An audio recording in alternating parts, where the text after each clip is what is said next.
Kenalkan, saya Nurul Musa dari Universitas Negeri Padang. Sebelumnya terima kasih atas waktunya Ibu. Boleh Ibu perkenalkan juga diri Ibu kami?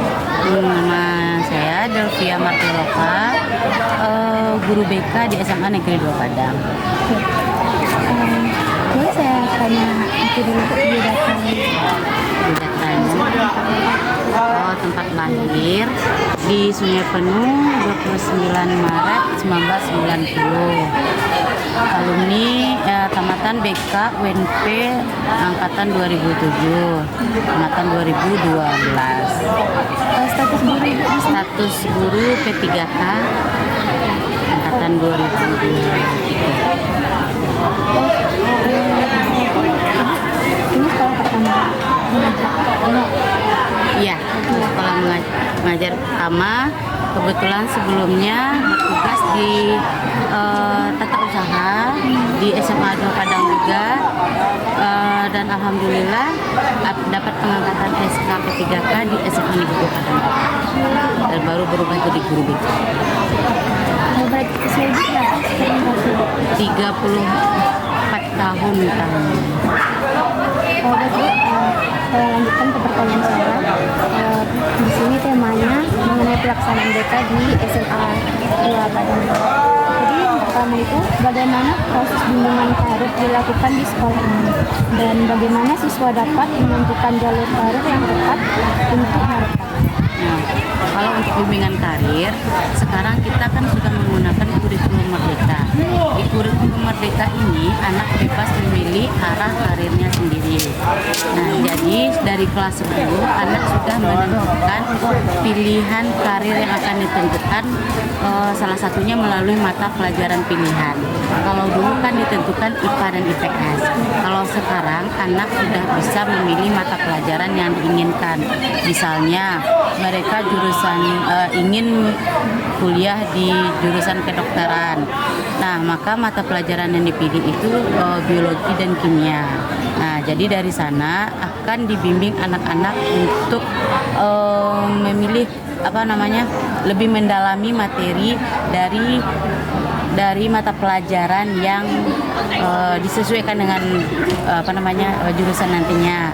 Nah, jadi dari sekarang ditekankanlah kepada anak-anak yang ingin memilih jurusan yang atau karir yang diinginkan setelah sekolah.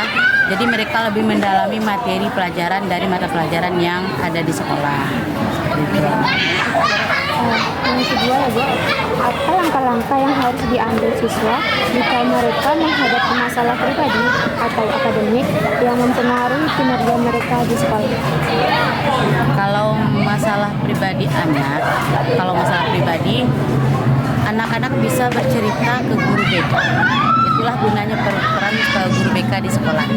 Ya, kalau masalah pribadi bisa melalui cerita ke guru BK. Masalah pribadi atau akademik mempengaruhi. Ya. Pertama itu tadi, kalau masalah pribadi mereka bisa bercerita ke guru BK. Nah, itulah adanya gunanya konseling baik itu konseling perorangan atau mereka hanya sedang sharing ke guru BK dan pendekatan dari guru BK terhadap anak agar anak bisa terbuka tentang masalah yang dihadapinya. Ya, gitu.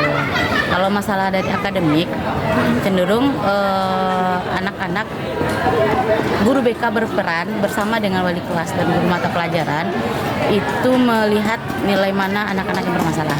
Terkadang karena usia yang anak-anak namanya masih labil, jadi mereka masih butuh dorongan atau bantuan dari guru untuk mengingatkan untuk segera menyelesaikan nilai-nilai bermasalah. Seperti itu.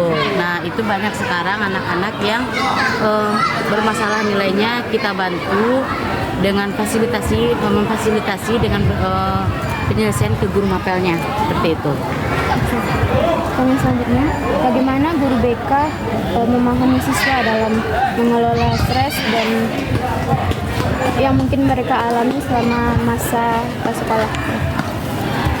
Kalau masalah stres anak itu kembali lagi seperti tadi. Kalau misalnya anak ada yang masih kategorinya masih ringan, anak-anak bisa bercerita atau sharing berbagi masalah dengan keterbukaan dari anak tersebut pada guru BK. Nah, kita melakukan pelayanan kepada anak tersebut secara maksimal. Kemudian kalau misalnya stresnya udah tidak lanjut, bisa depresi atau sebagainya, itu bisa kita kerjasama dengan pihak ketiga. Misalnya kita bisa bekerjasama dengan psikolog atau psikiater. Nah, yang kalau memang dirasa itu memang dibutuhkan. Karena kalau sudah seperti itu, terkadang itu sudah bukan wilayah guru BK. Karena itu masalah lebih ke psikis anak. Jadi pernah ada di sini? Pernah kita mengalami hal tersebut.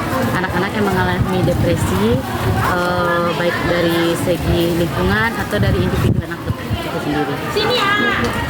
Berikutnya, apa saja program atau kegiatan yang ditawarkan oleh bimbingan konseling untuk mendukung pengembangan sosial dan emosional siswa?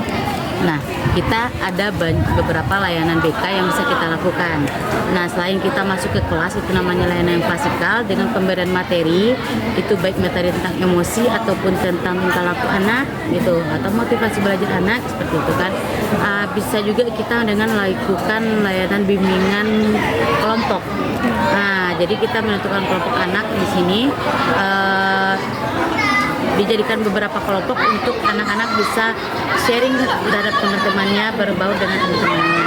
Kemudian juga di kelas, anak-anak lebih dituntut untuk bisa bekerja sama teman-temannya, tidak ada membanding-bandingkan antara satu dengan yang lainnya, menciptakan kedekatan yang lebih harmonis di kelas. Biar nggak ada circle. Iya, nggak ada circle. Walaupun usia remaja ini lebih cenderung pasti banyak yang menentukan circle-nya kemana, ini mau teman sama siapa.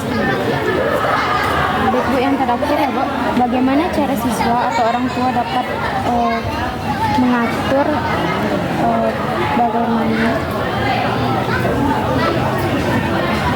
Pertemuan.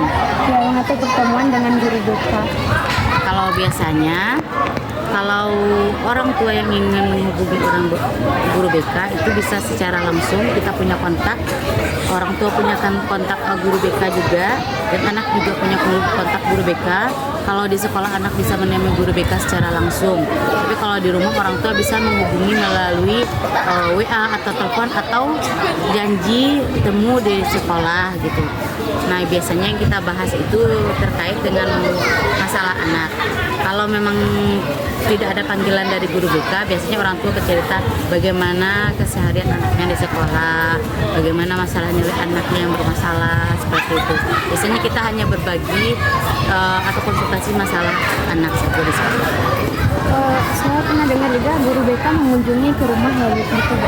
Ya, kunjungan rumah itu dilakukan jika kondisi anak sudah lebih lanjut masalahnya.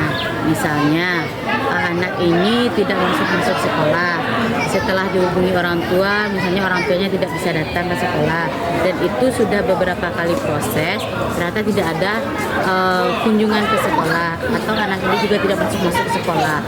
Nah, baru kita lakukan kunjungan rumah, kita melihat bagaimana kondisi dari anak tersebut.